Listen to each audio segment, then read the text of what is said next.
অপরাধীর চেয়ে অপরাধকে বেশি ঘৃণা করুন। পাপকে ঘৃণা করো, পাপীকে নয়।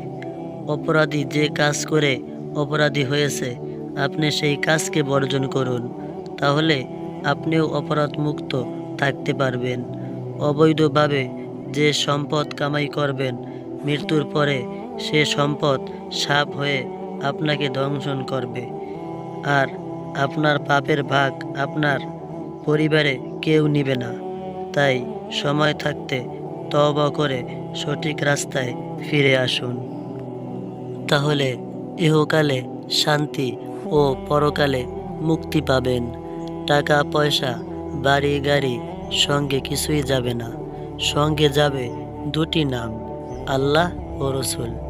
হে আল্লাহ, আপনি আমাদেরকে শয়তানের ধোঁকা থেকে বেঁচে থাকার তৌফিক দান করুন। আমিন।